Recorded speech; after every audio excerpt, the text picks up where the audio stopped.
Daily grow YouTube channel में आपका एक बार फिर से स्वागत है। मिशन प्रेरणा के अंतर्गत जो शिक्षक साथियों को शिक्षण संग्रह, आधारशिला और ध्यानाकर्षण मॉड्यूल दिए गए थे, जिनका अध्ययन कर उनका उपयोग अपनी कक्षा को इम्पोर्टेंट और अच्छा बच्चों के लिए आनंददायी बनाने एवं उनके सीखने के स्तर को बढ़ाने के लिए दिए गए। उनसे संबंधित जो विभिन्न जिलों में आकलन परीक्षाएं हो रही हैं और कुछ जिलों में हो चुकी हैं, तो उनसे संबंधित ये हमारे वीडियो की सीरीज चल रही है और इस सीरीज का ये 5वां पार्ट है। अभी तक प्रत्येक सीरीज के वीडियो में 30 क्वेश्चन थे। आज के इस वीडियो में 35 क्वेश्चंस आपको देखने को मिलेंगे। तो शुरू करते हैं। और साथ ही यदि आप इसका PDF चाहते हैं क्वेश्चंस का, तो हमारे टेलीग्राम चैनल को ज्वाइन कर लें, जिसका लिंक इस वीडियो के डिस्क्रिप्शन में मिल जाएगा। वहाँ से आप टेलीग्राम को ज्वाइन जरूर कर लें। तो शुरू करते हैं आज का वीडियो। तो ये पार्ट 5 का पहला क्वेश्चन है और वैसे 121 यानी कि 122वां क्वेश्चन यदि हम देखें तो 121 क्वेश्चन ऑलरेडी इससे पहले हो चुके हैं। तो ये 122वां क्वेश्चन से शुरू करते हैं और 35 क्वेश्चंस इस वीडियो में अबाउट टू यूज किए गए। तो शुरू करते हैं पहला प्रश्न। और पहला प्रश्न है, कक्षा 2, 3, 4 और 5 के गणित के प्रेरणा लक्ष्य में निहित 75% प्रश्नों का क्या आशय है? 75% प्रश्नों का आशय है 3/4, अर्थात 3/4 का मतलब है यदि 4 प्रश्न यानी कि 4 सवाल बच्चे को हल करने के लिए देते हैं, तो उनमें से यदि बच्चा 3 सवाल सही हल करता है, तो ये इसका मतलब यही है 75% वो सही हल कर पा रहा है। प्रश्न नंबर 2 है, भाषा की 4 प्रमुख दक्षताएं कौन सी हैं? तो भाषा की प्रमुख दक्षताएं सुनना, बोलना, पढ़ना और लिखना। तो इसको याद करने का तरीका है सोबोपली यानी कि पहले अक्षर को याद यदि कर लिया जाए तो सोबोपली के नाम से आप याद कर सकते हैं भाषा सीखने की जो दक्षताएं हैं उनके स्तर को क्रम से। अब देखते हैं तीसरा प्रश्न। तो तीसरा प्रश्न है, कक्षा 2 के लिए भाषा एवं गणित के प्रेरणा लक्ष्य क्या क्या है?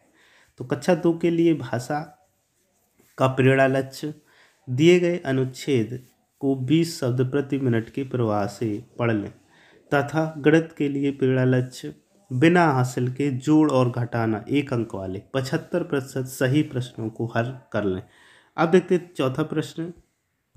तो नेक्स्ट चौथा प्रश्न देखते हैं और इसमें लिखा है, शिक्षण योजना एवं शिक्षक डायरी का उल्लेख किस हस्त पुस्तिका में किया गया है? तो शिक्षण योजना और शिक्षक डायरी का उल्लेख शिक्षण संग्रह में किया गया है। नेक्स्ट प्रश्न 5 नंबर देखते हैं, ध्यानाकर्षण पुस्तिकाओं का विकास किन कक्षाओं के लिए किया गया है? तो ध्यानाकर्षण पुस्तिका का जो विकास है वो कक्षा 4 से 8 के लिए किया गया है। दीक्षा ऐप अब तक शिक्षकों के कितने औपचारिक प्रशिक्षण पूर्ण हो चुके हैं? तो दीक्षा ऐप पर अब तक 3 औपचारिक प्रशिक्षण पूर्ण हो चुके हैं। पहला उपचारात्मक शिक्षण उत्तर प्रदेश, दूसरा बच्चों का पढ़ने से परिचय उत्तर प्रदेश और तीसरा गणित में आकलन उत्तर प्रदेश। इस प्रकार से 3 प्रशिक्षण हो चुके हैं। नेक्स्ट है 7वां प्रश्न, शिक्षकों के लिए कितनी हस्त पुस्तिकाएं विस्तृत की गई हैं? उनके नाम क्या है? तो शिक्षकों के लिए 3 हस्त पुस्तिकाएं विस्तृत की गई हैं।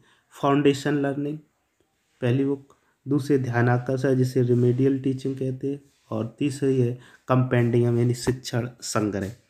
नेक्स्ट प्रश्न देखते हैं। तो इस कक्षा 3 के लिए भाषा और गणित के प्रेरणा लक्ष्य क्या है? तो कक्षा 3 के लिए भाषा में 30 शब्द प्रति मिनट के प्रवाह से पढ़ लेता हूँ और गणित में जोड़ एवं घटाना के प्रश्न हासिल वाले 75% सही हल कर लेता हूँ। नेक्स्ट देखते हैं प्रश्न। तो नेक्स्ट प्रश्न है, मिशन प्रेरणा के अंतर्गत विभाग द्वारा प्रदान की जाने वाली रीडिंग बुक्स कितनी है और उनके नाम क्या है? तो मिशन प्रेरणा के अंतर्गत विभाग द्वारा जो बुक्स दी गई हैं 3 किताबें हैं, सहज 1, 2 और 3 क्रमशः कक्षा 1, 2 और 3 के लिए प्रदान की गई। उसके बाद में 10 नंबर है, क्या रीड अलॉन्ग ऐप का पार्टनर कोड सभी ब्लॉग के लिए एक ही है? नहीं, सभी ब्लॉक के लिए रीड एलोंग पार्टनर कोड अलग अलग है। नेक्स्ट है आधारशिला पुस्तिकाओं का निर्माण विकास किन कक्षाओं के लिए किया गया है। तो आधारशिला पुस्तिकाओं को कक्षा 1 से 3 के लिए विकसित किया गया है। उसके बाद में है हमें अपने प्रदेश को प्रेरक प्रदेश कब तक बनाना है। तो ये मार्च 2022 तक अपने प्रदेश को प्रेरक प्रदेश बनाना है। नेक्स्ट प्रश्न है 13 नंबर, गुणा के 75% प्रश्नों को सही हल कर लेता है। यह लक्ष्य किस कक्षा के किस विषय का है। तो गुणा के 75% हल करता है, तो ये कक्षा 4 का है और गणित के लिए है।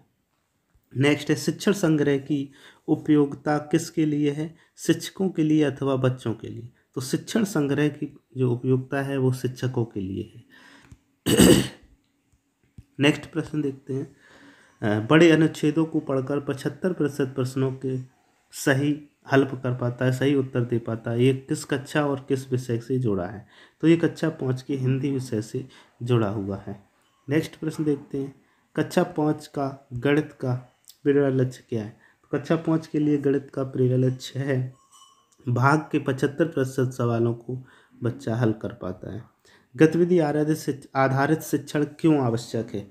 कक्षा प्रक्रिया को सुगम और रुचिकर बनाने के लिए, साथ ही बच्चों के यानी कि छात्रों के प्रतिभा को बढ़ाने के लिए गतिविधि आधारित शिक्षण की आवश्यकता है। उसके बाद में देखते हैं 18 नंबर, ELPS का फुल फॉर्म क्या है। तो ELPS का फुल फॉर्म ये जो है ध्यानाकर्षण पुस्तिका में दिया गया है। इसको बहुत इम्पोर्टेंट पॉइंट है क्योंकि इन्हीं के आधार पर शिक्षकों को पढ़ाना है।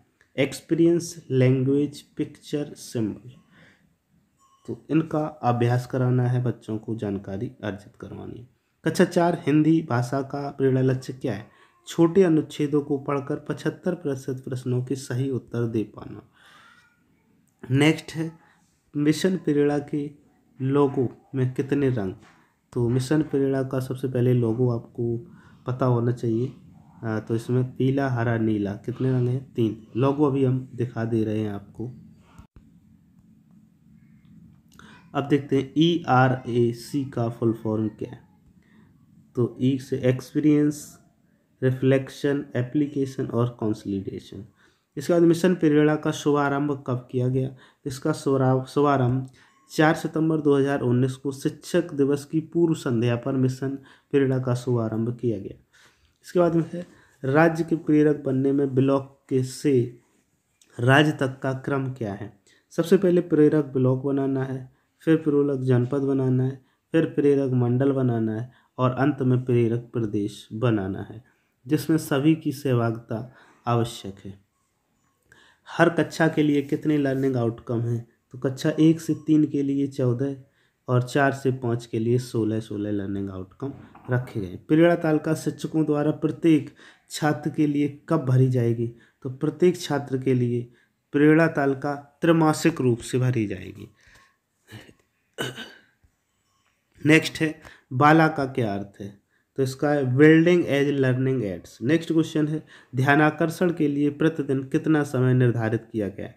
तो ध्यानाकर्षण के लिए प्रतिदिन प्रथम कालांश 40 मिनट का निर्धारण किया गया है और ध्यानाकर्षण की कक्षाएं 50 दिनों तक चलेंगी। इसी प्रकार से आधारशिला भी चलेंगी। नेक्स्ट है एक्सपेक्टेड आउटकम और एक्चुअल आउटकम के अंतर को क्या कहते हैं। जो लर्निंग गैप होता है वो आपका एक्सपेक्टेड आउटकम और एक्चुअल आउटकम का अंतर होता है। एक्सपेक्टेड का मतलब है जो आप बच्चा ने लर्निंग आउटकम प्राप्त किए हैं और प्राप्त करने थे, यानी कि एक लक्ष्य है कि किस कक्षा में कितने लर्निंग आउटकम उसको आ जाने चाहिए और एक्चुअल वास्तव में कितने उसे आ रहे, तो इनकी दोनों के माइनस को लर्निंग गैप कहते हैं। नेक्स्ट है गणित की मौलिक संक्रियाएं क्या है। तो गणित की मौलिक संक्रियाएं जोड़, घटाना, गुणा, भाग, यानी कि 4 मौलिक संक्रियाएं हैं। नेक्स्ट है गतिविधियां कितने प्रकार की होती हैं। तो गतिविधियां 4 प्रकार की होती हैं, मौखिक, लिखित, TLM आधारित और ICT आधारित। नेक्स्ट है लाइब्रेरी खिड़की क्या है। तो लाइब्रेरी खिड़की बेसिक शिक्षा विभाग की मैगजीन है जिसे टाटा ट्रस्ट फाउंडेशन ने लॉन्च किया है। लर्निंग आउटकम के कितने स्तर हैं व क्या क्या हैं। लर्निंग आउटकम के 3 स्तर हैं, सबसे पहला है केंद्रित या फोकल आउटकम, दूसरा है नेस्टेड आउटकम और तीसरा है उप आउटकम। नेक्स्ट है क्वेश्चन 34 नंबर, लर्निंग गैप को कम करने से संबंधित जानकारी किस योजना या रणनीति की पुस्तिका में दी गई?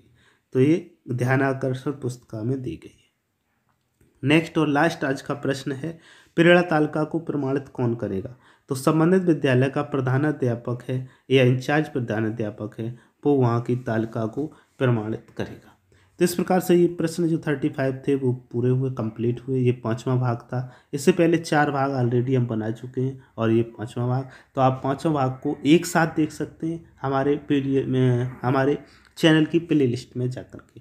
वीडियो पूरा देखने के लिए आपका बहुत बहुत धन्यवाद।